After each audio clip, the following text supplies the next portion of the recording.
Hello everyone and welcome back. Today we are taking a look at Dehancer for iOS, an app that promises to pack your own little darkroom inside your pocket. Let's take a look.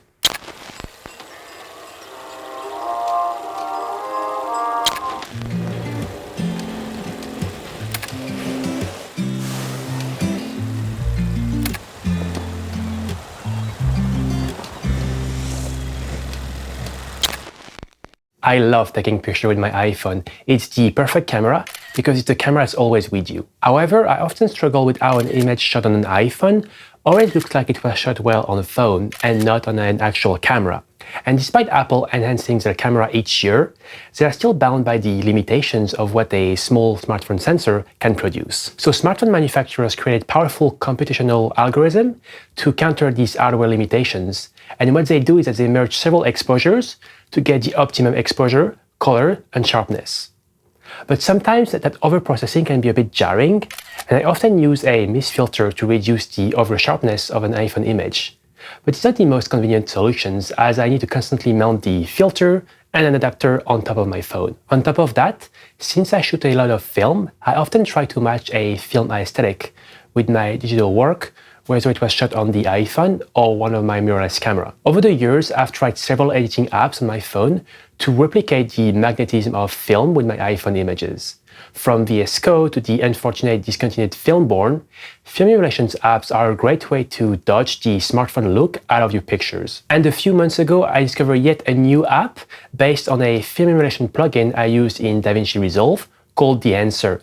And it's one of the best emulation software out there with tons of features and film stocks, and they carefully replicate the shot on film look. And little did I know that Dehancer also made an app that packs all of those features found in the desktop versions inside your phone.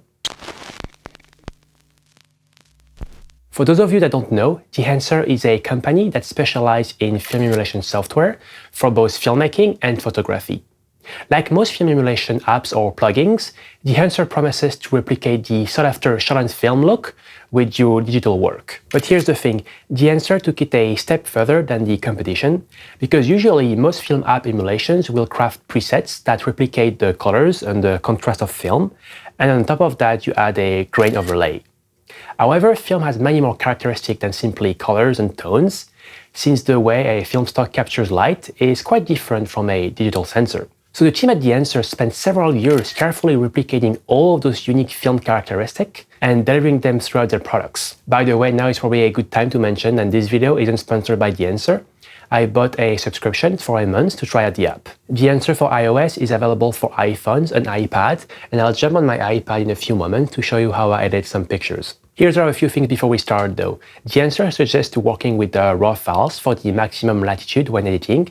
However, Dehancer can't really process RAW, so the first thing is to edit the raw basic corrections such as your exposure and your white balance, maybe the contrast, in another app. I use Lightroom for that, but any raw processing app will do. I've now opened Dehancer and you should see my iPad screen pop out any moment. As you can see, it's a very simple layout. You have your film strip on which you're going to choose your images, and you can also shoot an image directly with the in-camera, but I wouldn't recommend that because it's an iPad, so it's not the best camera. So let's see first what image we can edit. I have plenty here. Maybe we'll start with, let's see, this one here, shot in San Francisco a couple of years ago. This was shot on an iPhone 10. And you can see here already you have a couple of presets made by Dehancer. So you have Kodak Gold, Eastman, Kodak Portra 400s, and I've also made some of my presets. But just for the sake of this example, we're gonna start from fresh. I'm gonna go to Original, and now it's bare of any edits. And I also should mention that I've already adjusted the white balance prior to importing the photo inside Dehancer. So I did the white balance in Lightroom for iPad and then exported a TIFF, which I opened in Dehancer. We now go to Edit here, and here you can see you have a new banner on the bottom here, which are all of your tools. And on the top right here, you also have a small histogram, which is very helpful to see that you're not losing details in your shadows or in your highlights. As you can see here, all of those blue areas means that I'm losing the details in my shadows.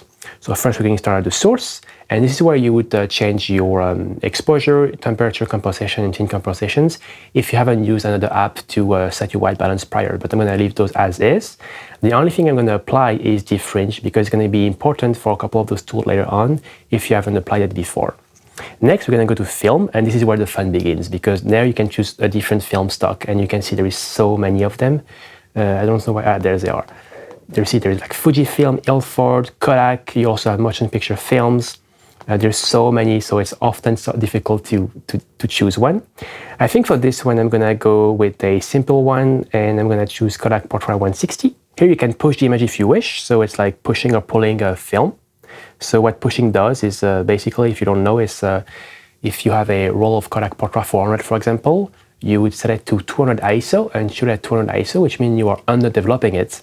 And then once indeed develop, you're gonna develop it for longer to compensate for that underexposure, which means it's pushing the film. And what it does is that it actually changes your contrast and also going to introduce some like a color shift. But I'm going to leave this as is. And next I'm going to go to print. This is my next one. So the print is, now that you have your film stock, which was Kodak Portra 160, on which you want to print it. So here we're going to print it on a Kodak anti-regular C paper. But if you don't want to do that, you can just leave it here and set it to linear. Okay? I'm going to leave it to Kodak. And I'm going to also apply analog range limiters. What basically it does is, if you have a curve, and if you like to fade your highlights and your shadows in your curve, that's basically what it does, but in a more controlled way. So let's add some contrast here. There. Maybe increase the exposure a little bit. I'm going to add some color density. And I'm going to go to my developer. I'm going to add some contrast and a little bit of colors. You can really push it so you can see what it does, but Portra is in a very saturated film, Portra 160, so I'm just going to add a little bit of it. Great. And compression is one of my favorite tools. It basically allows you to compress those highlights in a similar way like film does, and since you won't be able to you won't have like those burn highlights. Here, as you can see, it's quite soft, other than on the hat and on the bag. My highlights were pretty much in check in this photo, so I can just like slide in here to see I can really compress those highlights to a point where it's not very natural. So I'm going to dial back here, and then the impact is basically how much of those highlights you're impacting.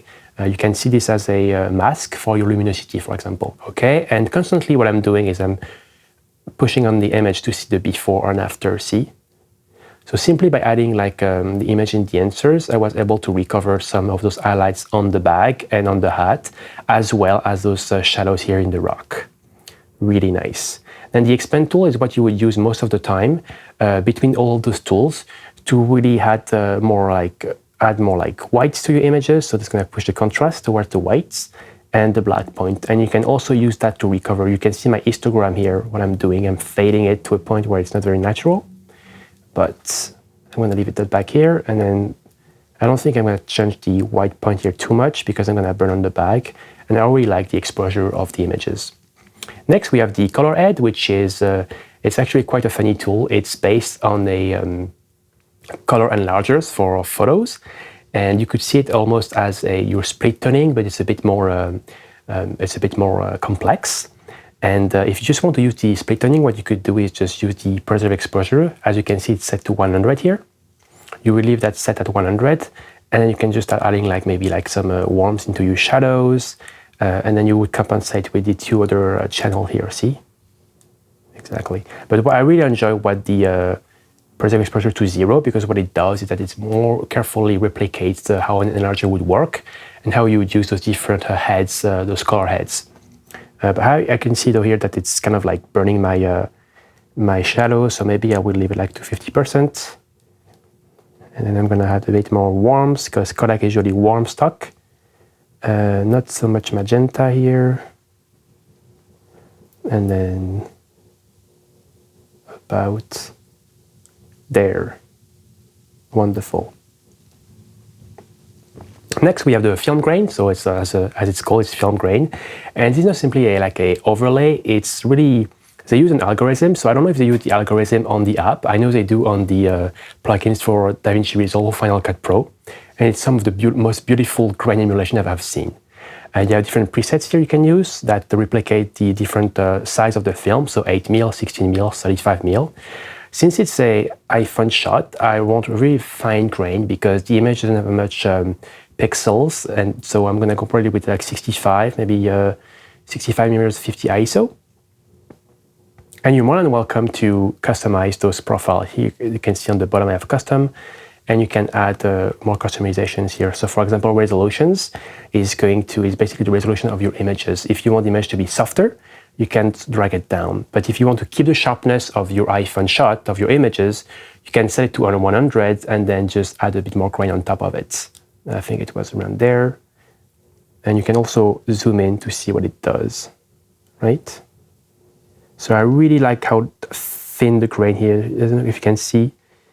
If I zoom in here, there's a very fine grains, and you can see that the grain is different whether it's in the highlights or in the shadows. So that's how grain should be. Wonderful. And then you have another tool which is really cool. It's Emulation. So Emulations here is like over the top, but you can see if I do before and after what it does to the images, it adds kind of this like red glow towards the highlights, and there's enough contrast. So it's way too much here at 35mm, but let's say I'm going to go with the 65 preset here and then remove it. So just add some emulations here. And that's one of the aspects of film that's really gonna make all of the difference between a simple preset and a film emulation plugin. Look on the ad here, for example, how you can see that halo of red. It's very well made. It's maybe over the top right now, so I'm gonna just make it like more subtle. There. Next we have the bloom, which is bloom isn't emulations. They kind of like work hand in hand, but they're a bit different. They affect different part of the images. And again here, because it's an iPhone shot, I'm gonna go to 65mm and I'm gonna reduce it. But I can put it all over the top and you can see what it does here on the ad, how it really blooms. It looks like you put like one of those promise filters, 1/4, like very dense. A bit too much for my taste here, so I'm gonna reduce it. Great. And finally, I'm going to add maybe some vignette to see what it does. So vignette is kind of like vignettes, right? It's not very difficult tool to understand. It doesn't do much here, but just it helps kind of like draw the attention toward the subjects. And yeah, I like it that. Okay, and always before and after. And yeah, I think I'm done here. I am now done with these images, so I'm going to click on the little arrow here to export it. And as you can see, I can either save to gallery or share. So I'm going to click to save to gallery, and it's going to export the image.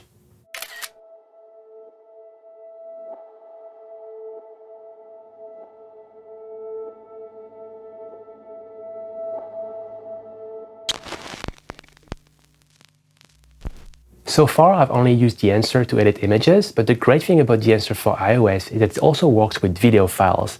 So if you shoot some videos with the new iPhone 15 Pro, for example, well, Dehancer is compatible with Apple Log for extra dynamic range. And also, if you use the Filmic Pro app, they have their own versions of Log. It's called Log V3 or Flat, and those are also compatible with Dehancer. So here I have a small video I shot on my iPhone. This was simply shot with the normal camera, so no log. And as you can see, the interface is a little bit different. Here you have your control, so you can play the video. So this was shot in vertical, but it also works with horizontal video, of course. So I'm going to go back to the beginning. And it's the same process to edit the video. So you're going to go to Edit. And the great thing about Dehancer is that they also have like the photographic film stock, but they also have motion picture film stock. So we're going to use that for that video, of course. So this here was shot like in auto white balance. So to me, the white balance looks normal. I'm going to apply a little bit of difference here.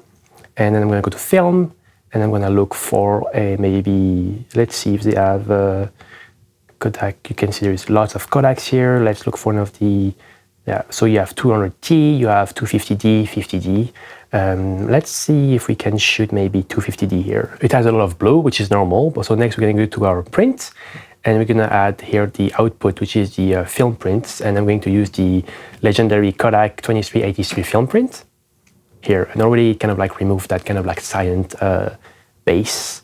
Wonderful. I'm going to apply my analog range limiter, and I'm going to edit the images like I would normally do with a normal image. Always looking before and after, you can see all of the changes done so far. So we started with like a very dull image and with like dark shadows burn inside the suit of the man here.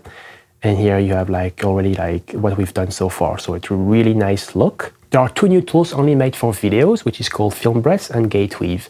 And the Film Breath kind of replicate, if you watch those old movies, sometimes in some portion of the images, you may have seen like it looks like it's flickering. And that's due to like uneven developing during the film bath. And so you can replicate that with Dehancer. So you won't be able to see anything here because the image is static. You might not see it because it's quite choppy. There is so many effects that kind of the app is a bit lagging. But once I export it, you'll see it better. And the last tool is called Gate Weave. And if I click on it, you can see what it does. It slightly crops the images. And why it does this is because Gate Weave replicates, once you shot your film, you would show it on the projector. And so it replicates the film moving through the projector. Sometimes it would wobble just a little bit and make the film move out of the projector.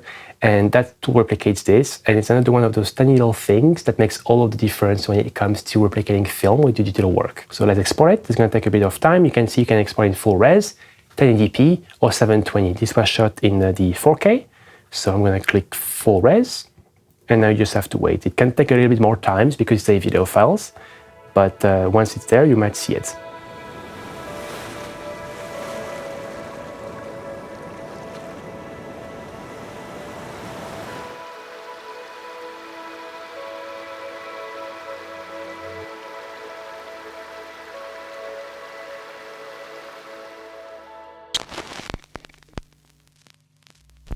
As you can see, Dehancer for iOS can be quite powerful. And what's incredible is that this Dehancer app, it isn't a light version of their desktop plugin, because the iOS app offers the same film profiles and tools. However, there is a catch, because you could technically import images taken from a mirrorless camera. But Dehancer will resize the images to the maximum output your phone can produce.